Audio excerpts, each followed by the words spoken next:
GS Mikami, Joreishi one nice body, or roughly translated, Ghost Sweeper Mikami, Exorcist with a nice body, is an action platformer by Natsume based on the 90s supernatural gag anime by Toei. It's easy to overlook since it initially comes across as yet another licensed platformer. I'm not even sure what led me to playing it, since I wasn't familiar with the anime beforehand. Upon starting it, two things become clear. Natsume knows how to do pixel art, and the soundtrack for this game bangs! There's a real nice rendition of the Ghost Sweeper Mikami theme, but even better are the stage themes, composed by Kunio Yamashita and Hiroyuki Iwatsuki, who worked on games like Castlevania and Ninja Warriors. Hell yeah! There are 7 stages, each with their own distinct theme and mood, often with gimmicks that only show up for that level. Mikami travels through abandoned shopping malls, into haunted train cars, across construction sites, and eventually what looks like a cross between a Saint Seiya temple and the Playboy Mansion? She rides on cats, wards off possessed dolls, and takes flight against witches.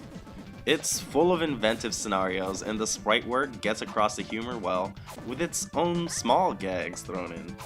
Mikami's dress will even change colors between the stages, cause a girl's gotta look her best, even during an exorcism. GS Mikami also nails the fundamental action game design.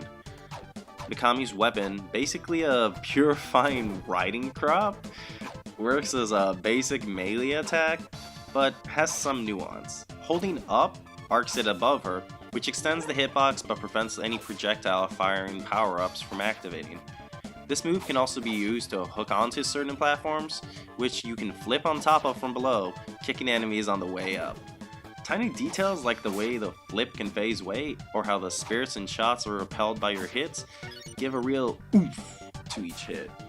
Things get real wild by the last stage too, giving you a magic shot that creates platforms, letting you climb the stage by shooting them out and then grappling and flipping onto them. All while the background pulsates between 2 colors, changing the gravity as it does. It's a totally left field mechanic to throw in at the end, and it works! GS Mikami is the perfect example of how rewarding it can be to go through a console's back catalog.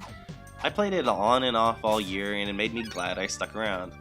The idea that there could be even more games this good, just waiting to be discovered, is what keeps me excited about games. What's that you say? There's another one? Based off another Toei animated series? Oh yeah, this looks promising.